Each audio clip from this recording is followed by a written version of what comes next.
Hello mystery lovers, welcome back to our hidden world. మీరు ఎప్పుడైనా ఇలాంటి ఒక డేంజరస్ హౌస్ గురించి విన్నారా? అక్కడ police officers, doctors, social workers, priest అందరూ ఒకే మాట చెప్పారు, అక్కడ ఏదో జరుగుతుంది. కానీ వాళ్ళు చూసింది ఒక దొంగ కాదు, ఒక క్రిమినల్ కాదు, ఒక మనిషి కూడా కాదు. 2011లో అమెరికాలో ఉన్న ఇండియానా స్టేట్లో గ్యారీ అనే సిటీలో ఒక చిన్న ఫ్యామిలీ ఒక చిన్న ఇంటికి మూవ్ అయింది. కానీ కొన్ని నెలల తర్వాత ఆ ఇల్లు అమెరికా హిస్టరీలో మోస్ట్ హాంటెడ్ హౌస్ లిస్ట్లో చేరిపోయింది. కొన్ని రిపోర్ట్స్ ప్రకారం అక్కడ పిల్లలు వాల్ మీద నడిచారు, డాక్టర్స్ షాక్ అయ్యారు, పోలీస్ రిపోర్ట్స్లో స్ట్రేంజ్ ఇన్సిడెంట్స్ రికార్డ్ అయ్యాయి.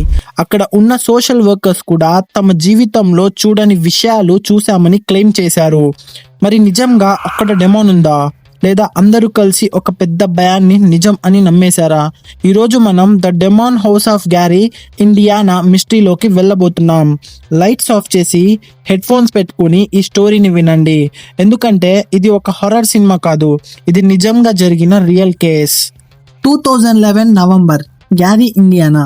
అక్కడే 3860 క్యారోలినా స్ట్రీట్ అనే అడ్రస్ లో ఉన్న ఒక simple house, average American family house. కానీ ఆ ఇంటి హిస్టరీ గురించి అప్పుడు ఎవ్వరికీ తెలియదు. ఆ సమయంలో లటోయా అమోన్స్ అనే ఉమెన్ తన మదర్ రోజా క్యాంబెల్ మరియు తన 3 పిల్లలతో కలిసి ఆ ఇంటికి మూవ్ అయింది. వాళ్ళకి కొత్త స్టార్ట్ కావాలి, కొత్త ప్లేస్ లో పీస్ఫుల్ లైఫ్ కావాలి. అందుకే ఆ హౌస్ రెంట్ కి తీసుకున్నారు. మొదటి రోజులు అంత నార్మల్ గానే ఉన్నాయి, కానీ కొన్ని వారాల తర్వాత చిన్న చిన్న విషయాలు స్టార్ట్ అయ్యాయి. ఒక రాత్రి లటోయా మదర్ రోజా లివింగ్ రూమ్ దగ్గర ఫుట్ స్టెప్స్ వినిందని చెప్పింది. కానీ హౌస్ లో అందరూ పడుకున్నారు, ఎవ్వరూ లేరు. మొదట్లో అది ఇమాజినేషన్ అనుకున్నారు, హౌస్ హోల్డ్ కదా, సౌండ్స్ వస్తాయి అని ఇగ్నోర్ చేశారు. కానీ ఆ సౌండ్స్ రిపీట్ అవ్వడం స్టార్ట్ అయింది. నైట్ టైంలో స్టేర్స్ మీద ఎవరో నడుస్తున్న ఫీలింగ్, హాల్లో ఫుట్ స్టెప్స్ వినపడడం, డోర్ స్లోగా ఓపెన్ అవ్వడం, క్లోజ్ అవ్వడం, కొన్నిసార్లు కిచెన్ నుండి సౌండ్స్. కానీ అక్కడ ఎవ్వరూ లేరు. ఫ్యామిలీ మెంబర్స్ అందరికీ భయం స్టార్ట్ అయింది. అప్పుడే ఇంకో స్ట్రేంజ్ ఇన్సిడెంట్ జరిగింది. December month, out side climate చాలా కోల్డ్, వింటర్ సీజన్, టెంపరేచర్ ఎక్కువ. ఆ సీజన్లో నార్మల్గా నల్ల ఈగలు ఉండవు, కానీ హౌస్లో సడన్లీ నల్ల ఈగలు కనిపించడం స్టార్ట్ అయింది. విండోస్ దగ్గర, కిచెన్లో, లివింగ్ రూమ్లో చాలా ఎక్కువయ్యాయి. వాళ్ళు ఇన్సెక్ట్ స్ప్రే యూజ్ చేసి ఈగల్ని చంపేశారు. కానీ నెక్స్ట్ డే మళ్ళీ వచ్చాయి. వింటర్లో ఈగలు ఎలా వస్తున్నాయి, ఆ క్వశ్చన్కి ఆన్సర్ దొరకలేదు. రోజాకి ఆ ఈగల్ని చూడగానే తనకి భయం స్టార్ట్ అయిందని, ఎందుకంటే సీజన్కి ఆ ఇన్సిడెంట్ మ్యాచ్ అవ్వలేదు. కొన్ని రోజుల తర్వాత ఇంకో డిస్టర్బింగ్ ఇన్సిడెంట్ జరిగింది. ఒక రాత్రి అరౌండ్ 2 AM ఫ్యామిలీ మెంబర్స్ అందరికీ ఒక పెద్ద సౌండ్ వినిపించింది. ఫ్రంట్ డోర్ దగ్గర లటోయా మదర్ చూసింది, కానీ ఎవరో లేరు. కానీ రోజా చెప్పిన ప్రకారం ఆ రాత్రి తను బ్యాక్ యార్డ్ దగ్గర ఒక డార్క్ ఫిగర్ చూసిందని క్లెయిమ్ చేసింది. టాల్ గా, షాడో లాగా స్టాండింగ్ పొజిషన్ లో ఉంది. తను బ్లింక్ చేసేలోపు అది డిసప్పేర్ అయిపోయింది. అప్పటికి ఫ్యామిలీలో భయం పెరిగిపోయింది. కానీ అసలీ నైట్ మేర్ ఇప్పుడే స్టార్ట్ అయింది. 2012 బిగినింగ్ లో పిల్లల బిహేవియర్ మారడం స్టార్ట్ అయింది. నార్మల్ గా ఉండే చిల్డ్రన్ సడన్లీ అగ్రెసివ్ గా బిహేవ్ చేస్తున్నారు. కొన్నిసార్లు ఎవరో కనపడని వాళ్ళతో మాట్లాడుతున్నారు అని క్లెయిమ్ చేశారు. నైట్ టైంలో ఎంటీ కార్నర్స్ వైపు చూస్తూ స్ట్రేంజ్ గా మాట్లాడుతున్నారు. కొన్నిసార్లు నవ్వుతున్నారు, కొన్నిసార్లు అరుస్తున్నారు. లయోటా చిల్డ్రన్స్ లో ఒక పిల్లాడు తన రూమ్ లో ఒక మనిషి ఉన్నాడు అని రిపీటెడ్లీ చెప్పడం స్టార్ట్ చేశాడు, కానీ రూమ్ లో ఎవ్వరూ లేరు. ఇలా ఇన్సిడెంట్స్ పెరిగిన కొద్దీ ఫ్యామిలీ మెంటల్ గా బ్రేక్ డౌన్ అవ్వడం స్టార్ట్ అయింది. నైట్లో నిద్ర లేదు. హౌస్లో సైలెంట్ ఉన్నా కూడా ఫియర్ మాత్రం ఉండేది. ప్రతి సౌండ్కి అందరూ అలర్ట్ అయ్యేవారు. ప్రతి రాత్రి ఏదో జరుగుతుందేమో అని వెయిట్ చేసేవారు. అక్కడ నుండి కేస్ అమెరికా మొత్తం షాక్ అయ్యే లెవెల్కి వెళ్ళింది. ఎందుకంటే తర్వాత జరిగిన ఇన్సిడెంట్స్ కేవలం ఫ్యామిలీ మెంబర్స్ మాత్రమే కాదు, doctors, police officers, social workers కూడా రిపోర్ట్ చేశారు. మరి వాళ్ళందరికీ ఏం కనిపించింది? అసలు హాస్పిటల్లో ఏం జరిగింది? పోలీస్ రిపోర్ట్స్ లో రికార్డ్ అయిన ఆ స్ట్రేంజ్ డీటెయిల్స్ ఏంటి? ఇక్కడ నుండి స్టోరీ మరింత డార్క్ అవుతుంది. 2012 మార్చ్, అమోన్స్ ఫ్యామిలీ లైఫ్ ఆల్మోస్ట్ కంట్రోల్లో లేదు. లటోయా అమోన్స్ చెప్పిన ప్రకారం పిల్లల బిహేవియర్ రోజు రోజుకి మరింత డిస్టర్బింగ్ గా మారుతుంది. కొన్నిసార్లు వాళ్ళకి సడన్ యాంగర్ వస్తుంది. కొన్నిసార్లు వాళ్ళకి ఎవరూ లేని ప్లేస్ లో ఎవరో ఉన్నట్లు మాట్లాడడం స్టార్ట్ అవుతుంది. ఫ్యామిలీ మెంబర్స్ అందరూ భయపడుతున్నారు. కానీ మార్చ్ లో జరిగిన ఒక ఇన్సిడెంట్ ఈ కేసుని అమెరికా మొత్తం డిస్కస్ చేసే రేంజ్ కి తీసుకెళ్లింది. ఒక రాత్రి ఫ్యామిలీ మెంబర్స్ అందరూ బెడ్రూమ్ లో ఉన్నారు. అప్పుడు లటోయా తన యంగెస్ట్ చైల్డ్ బెడ్ మీద పడుకుంది అనుకుంది. కానీ కొన్ని నిమిషాల తరువాత పిల్ల సడన్ గా లేవడం స్టార్ట్ అయింది. తన ఐస్ చాలా స్ట్రేంజ్ గా ఉన్నాయి. తను నార్మల్ గా బిహేవ్ చేయడం లేదు. తర్వాత ఆ చైల్డ్ రూమ్ లో ఎవరో ఇన్విజిబుల్ పర్సన్ తో మాట్లాడుతున్నట్టు అనిపించిందని ఫ్యామిలీ క్లెయిమ్ చేసింది. ఇది ఫ్యామిలీ మెంబర్స్ ని మరింత భయపెట్టింది. ఆ సమయంలో వాళ్ళకి ఒక పారిష్ ప్రీస్ట్ కాంటాక్ట్ చేయమని చుట్టుపక్కన వాళ్ళు సజెషన్స్ ఇచ్చారు. చర్చ్ మెంబర్స్ కొన్ని ప్రేయర్స్ కూడా చేశారు. కానీ ఫ్యామిలీ చెప్పిన ప్రకారం సిచ్యువేషన్ ఇంప్రూవ్ అవ్వలేదు. ఇన్స్టెడ్ మరింత డేంజరస్ అయింది. కొన్ని రోజుల తర్వాత లటోయా అమోన్స్ తన చిల్డ్రన్ ని హాస్పిటల్ కి తీసుకెళ్ళింది. రీజన్ పిల్లల అన్యూజువల్ బిహేవియర్. హాస్పిటల్ విజిట్ లో జరిగిందని చెప్పిన ఇన్సిడెంట్ ఈ కేసులో మోస్ట్ ఫేమస్ క్లెయిమ్ గా మారింది. హాస్పిటల్లో డాక్టర్స్, నర్సెస్, సోషల్ వర్కర్స్ అందరూ ప్రెసెంట్ ఉన్నారు. ఒఫీషియల్ రికార్డ్స్ ప్రకారం చిల్డ్రన్ బిహేవియర్ అన్యూజువల్ గా ఉందని మెన్షన్ చేశారు. కానీ సోషల్ వర్కర్స్ వాషింగ్టన్ చెప్పిన టెస్టిమోనీ మాత్రం చాలా సెన్సేషనల్ అయింది. ఆమె లేటర్ రిపోర్ట్స్ లో చెప్పిన ప్రకారం హాస్పిటల్ రూమ్ లో ఉన్న ఒక చైల్డ్ సడన్లీ స్ట్రేంజ్ గా బిహేవ్ చేసేదని, ఆమె స్టేట్మెంట్ ప్రకారం ఆ చైల్డ్ వాల్ మీద బ్యాక్వర్డ్ గా నడిచేదని క్లెయిమ్ చేసింది. ఫ్లోర్ నుండి వాల్ మీద బ్యాక్వర్డ్ పొజిషన్ లో మూవ్ అయ్యేదని చెప్పింది. ఈ స్టేట్మెంట్ తరువాత మీడియా మొత్తం షాక్ అయింది. ఎందుకంటే ఇది ఫ్యామిలీ మెంబర్ క్లెయిమ్ కాదు, ఒక ట్రైన్డ్ సోషల్ వర్కర్ స్టేట్మెంట్. కానీ ఇక్కడే కాంట్రవర్సీ స్టార్ట్ అయింది. కొంతమంది అంటారు ఆమె రిపోర్ట్ లో మిస్అండర్స్టాండింగ్ ఉండొచ్చు, స్ట్రెస్ వల్ల ఇన్సిడెంట్ ఎగ్జాగరేట్ అయి ఉండొచ్చు. మరి కొంతమంది అంటారు ఒఫీషియల్ డాక్యుమెంట్ లో రికార్డ్ అయింది కదా, అందుకే ఇగ్నోర్ చేయలేమని. ఇక్కడ నుండే కేసు మరింత సీరియస్ గా మారింది. హాస్పిటల్ స్టాఫ్ లో కొంతమంది చిల్డ్రన్ అన్యూజువల్ గా బిహేవ్ చేస్తున్నారు అని రిపోర్ట్ చేశారు. డాక్టర్ సైకలాజికల్ ఎవాల్యుయేషన్ స్టార్ట్ చేశారు. వాళ్ళకి మెడికల్ ఎక్స్ప్లెనేషన్ దొరుకుతుందా అని చేశారు. కానీ కంప్లీట్ గా ఎక్స్ప్లెయిన్ చేయలేకపోయారు.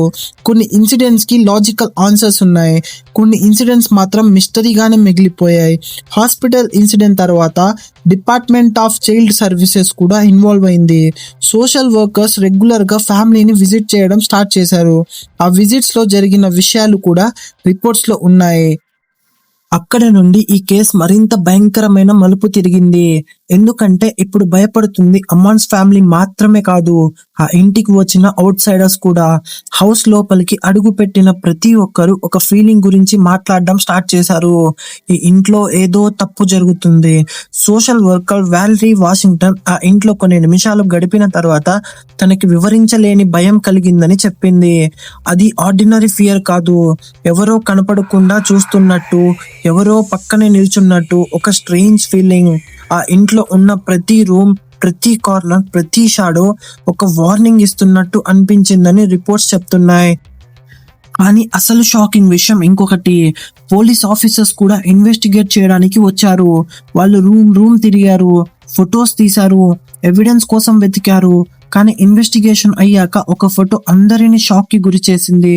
స్టెయిర్ కేస్ దగ్గర తీసిన ఆ ఫోటోలో షాడో లాగా కనిపించిన ఒక రూపం. అది మనిషా, పిల్లలదా లేదా ఇంకేమైనా ఇప్పటికీ ఎవరు కన్ఫర్మ్ చేయలేకపోయారు. కొంతమంది అంటారు అది డెమాన్, మరి కొంతమంది అంటారు అది షాడో మాత్రమే. కానీ ఒక్క ఫోటో ఇన్ని సంవత్సరాల తర్వాత కూడా ఎందుకు డిబేట్ క్రియేట్ చేస్తుంది? ఆ క్వశ్చన్ కి ఆన్సర్ ఎవ్వరికి తెలియదు. కానీ ఆ ఫోటో కంటే భయంకరమైన విషయం ఇంకొకటి ఉంది. చర్చ్ ఇన్వాల్వ్మెంట్, ఫ్యామిలీ హెల్ప్ కోసం ప్రీస్ట్ ని కాంటాక్ట్ చేసింది. ఫాదర్ మైకెల్ మ్యాగ్నాట్ కేస్ ని ఇన్వెస్టిగేట్ చేయడం స్టార్ట్ చేశాడు. మొదట్లో ఆయన కూడా లాజికల్ ఎక్స్ప్లెనేషన్ వెతికాడు, కానీ రోజులు గడుస్తున్న కొద్దీ ఆయన ఒపీనియన్ మారడం స్టార్ట్ అయిందని చెప్పారు. ఎందుకంటే ఫ్యామిలీ చెప్పిన ప్రతి ఇన్సిడెంట్, హౌస్ లో జరుగుతున్న ప్రతి స్ట్రేంజ్ ఈవెంట్ ఆయనని కూడా ఆలోచించేలా చేశాయి. చివరికి ఎక్సోర్సిజం చేయాలని నిర్ణయం తీసుకున్నాడు. ఒక కారణం లేకుండా చర్చ్ ఇలాంటి డెసిషన్ తీసుకోదు. మరి ఆ ప్రీస్ట్ ఏం చూశాడు, ఏం విన్నాడు, ఎందుకు ఆ హౌస్ ని సీరియస్ గా తీసుకున్నాడు? అది ఈ మిస్టరీలో డార్క్ చాప్టర్. మరి నిజంగా అక్కడ డెమోన్ ఉందా, లేదా అందరూ ఒక భయాన్ని నిజం అని నమ్మేశారా? ఇప్పుడు మనం డాక్యుమెంట్స్ లో, రిపోర్ట్స్ లో మరియు ఎవిడెన్స్ లో దాచిపెట్టిన నిజం వెతకబోతున్నాం. కానీ ఇప్పుడు ఈ మిస్టరీలో మోస్ట్ ఇంపార్టెంట్ పార్ట్ దగ్గరికి వస్తున్నాం. ఎవిడెన్స్, డాక్యుమెంట్స్, రిపోర్ట్స్ మరియు థియరీస్. మరి ఎవిడెన్స్ ఏం చెప్తుంది? 2012లో department of child services record create అయ్యాయి. Social worker Valerie Washington reports లో ఫ్యామిలీ చెప్పిన ఇన్సిడెంట్స్ మెన్షన్ అయ్యాయి. హాస్పిటల్లో జరిగిందని చెప్పిన వాల్ వాకింగ్ క్లెయిమ్ కూడా ఈ రిపోర్ట్స్ వల్లనే ఫేమస్ అయింది. కానీ క్రిటిక్స్ చెప్పేది ఏంటి అంటే, రిపోర్ట్స్ లో ఉన్నవి mostly witness statements, scientific proof లేదు, వీడియో ఎవిడెన్స్ లేదు, క్లియర్ ఫిజికల్ ఎవిడెన్స్ కూడా లేదు. పోలీస్ రిపోర్ట్స్ లో కూడా సిమిలర్ సిచ్యువేషన్ కనిపిస్తుంది. Gallery police department officers house investigate చేశారు, ఫోటోగ్రాఫ్స్ కలెక్ట్ చేశారు, అబ్జర్వేషన్స్ నోట్ చేశారు, కానీ పోలీస్ రిపోర్ట్ లో డెమాన్ ఉంది అని డైరెక్ట్ గా ఎక్కడ కన్ఫర్మ్ చేయలేదు. హాస్పిటల్ రికార్డ్స్ లో కూడా చిల్డ్రన్ అన్యూజువల్ బిహేవియర్ చూసినట్టు రికార్డ్స్ ఉన్నాయి, కానీ డెమాన్ పొజిషన్ అని మెడికల్ కన్ఫర్మేషన్ లేదు. ఇక్కడే కేసు రెండు సైడ్ గా డివైడ్ అయింది. బిలీవర్స్ ఒక సైడ్, స్కెప్టిక్స్ ఒక సైడ్. ఈ కేసులో most famous image basement stair case photo. Police investigation టైంలో తీసిన ఫోటో అని చెప్పబడుతుంది. ఆ ఇమేజ్ లో స్టెయిర్ కేస్ దగ్గర ఒక డార్క్ షేప్ కనిపిస్తుంది. బిలీవర్స్ అంటారు ఇది పారానార్మల్ ఎంటిటీ, స్కెప్టిక్స్ అంటారు లో quality photo and light shadow effect లేదా పెరిడోలియా, అంటే రూమ్ షాడోస్ లో ఫేసెస్ కనిపించినట్టు బ్రెయిన్ ఇమాజిన్ చేయడం. అందుకే ఆ ఫోటో మిస్టరీగానే మిగిలిపోయింది. ఇప్పుడు థియరీస్ లోకి వెళ్దాం. Theory number 1, real demonic possession. ఈ థియరీ సపోర్ట్ చేసే వాళ్ళు చెప్పేది ఏంటి అంటే, కేవలం అమోన్స్ ఫ్యామిలీ మాత్రమే కాదు, social workers, priest, police officers, hospital staff కూడా స్ట్రేంజ్ ఇన్సిడెంట్స్ మెన్షన్ చేశారు. అలాగే ఎక్సోర్సిజం తర్వాత సిచ్యువేషన్ ఇంప్రూవ్ అయిందని క్లెయిమ్ ఉన్నాయి. కానీ వీక్నెస్ ఏంటి? సైంటిఫిక్ ఎవిడెన్స్ లేదు, వీడియో ప్రూఫ్ లేదు, ఫిజికల్ ప్రూఫ్ లేదు. Theory number 2, psychological explanation. Psychologist ప్రకారం fear, stress, anxiety, continuous tension ఇవన్నీ కలిసి ఫ్యామిలీ పర్సెప్షన్ ని ఎఫెక్ట్ చేసి ఉండొచ్చు. కానీ వీక్నెస్ ఏంటి? మల్టిపుల్ విట్నెసెస్ సిమిలర్ ఇన్సిడెంట్స్ ఎందుకు రిపోర్ట్ చేశారు అనే క్వశ్చన్ కి ఆన్సర్ లేదు. Theory number 3, hoax theory. కొంతమంది క్రిటిక్స్ అంటారు కేస్ ఎగ్జాగ్రేట్ అయింది, మీడియా అటెన్షన్ వాళ్ళ స్టోరీ మరింత పెద్దది అయింది. కానీ వీక్నెస్ ఏంటి? గవర్నమెంట్ ఏజెన్సీస్ మరియు ప్రీస్ట్ ఎందుకు సీరియస్ గా ఇన్వాల్వ్ అయ్యారు? Theory number 4, mass hysteria. ఈ థియరీ ప్రకారం ఫియర్ గ్రూప్ మొత్తం స్ప్రెడ్ అయింది. నార్మల్ ఇన్సిడెంట్స్ కూడా సూపర్ న్యాచురల్ గా అనిపించాయి, కానీ కొన్ని విట్నెసెస్ రిపోర్ట్ చాలా స్పెసిఫిక్ గా ఉండడం వల్ల ఈ థియరీ కూడా కంప్లీట్ ఆన్సర్ ఇవ్వలేకపోయింది. ఇప్పుడు స్టోరీలో most famous entry Zak Bagans, paranormal investigator. 2014లో ఆయన ఈ హౌస్ పర్చేస్ చేశాడు, విట్నెస్ స్టేట్మెంట్స్ కలెక్ట్ చేశాడు, ఇన్వెస్టిగేషన్ కండక్ట్ చేశాడు, డెమాన్ హౌస్ అనే డాక్యుమెంటరీ క్రియేట్ చేశాడు. రిలీజ్ అయ్యాక కేసు మళ్ళీ వరల్డ్ వైడ్ అటెన్షన్ పడింది. కానీ అందరినీ షాక్ చేసిన విషయం ఏంటి అంటే, 2016 జనవరిలో డెమాన్స్ హౌస్ డెమాలిష్ చేయబడింది. బుల్డోజర్స్ తో కంప్లీట్ గా డిస్ట్రాయ్ చేశారు. జార్జ్ బెగన్ ప్రకారం ఇన్వెస్టిగేషన్ కంప్లీట్ అయిందని, అందుకే డెమాలిష్ చేయాలని డిసైడ్ చేశాడని చెప్పాడు. కానీ బిలీవర్స్ మాత్రం ఆ ప్లేస్ లో ఉన్న ఎవిల్ ఇన్ఫ్లుయెన్స్ ని రిమూవ్ చేయడానికి అని నమ్ముతారు. ఈ రోజు 3860 క్యారోలినా స్ట్రీట్ లో ఆ ఇల్లు లేదు, కానీ మిస్టరీ మాత్రం ఇంకా ఉంది. లటోయా అమోన్స్ ఫ్యామిలీ నిజం చెప్పిందా? హాస్పిటల్లో ఎగ్జాక్ట్ గా ఏం జరిగింది? వాల్ వాకింగ్ ఇన్సిడెంట్ నిజమా లేదా మిస్అండర్స్టాండింగా? పోలీస్ ఫోటోగ్రాఫ్స్ లో కనిపించింది ఏంటి? సైకలాజికల్ ఎక్స్ప్లెనేషన్ అన్ని ఇన్సిడెంట్స్ ని ఎక్స్ప్లెయిన్ చేయగలదా, లేదా మనం ఇంకా అర్థం చేసుకుంది ఏదో జరిగిందా? ఈ మిస్టరీని సాల్వ్ చేయడానికి చాలా మంది ట్రై చేశారు, కానీ ఫైనల్ ఆన్సర్ ఎవ్వరూ ఇవ్వలేకపోయారు. ఒక సైడ్ సైన్స్, ఒక సైడ్ ఫెయిత్, మధ్యలో గ్యారీ ఇండియానాలో ఉన్న ఒక చిన్న ఇల్లు. ఈరోజు ఆ ఇల్లు లేదు, కానీ ఆ ఇంట్లో జరిగిందని చెప్పిన కథలు ఇంకా చనిపోలేదు. మరి నిజంగా ఆ ఇంట్లో డెమాన్ ఉందా? లేదా అందరూ చూసింది వాళ్ళు భయమేనా? మరి మీ అభిప్రాయం ఏంటి? కామెంట్లో తప్పకుండా చెప్పండి. ఈ మిస్టరీ మీకు నచ్చితే వీడియోని లైక్ చేయండి, షేర్ చేయండి. మరి ఇలాంటి డార్క్ మిస్టరీస్ కోసం హిడెన్ ఛానల్ని సబ్స్క్రైబ్ చేయడం మర్చిపోకండి.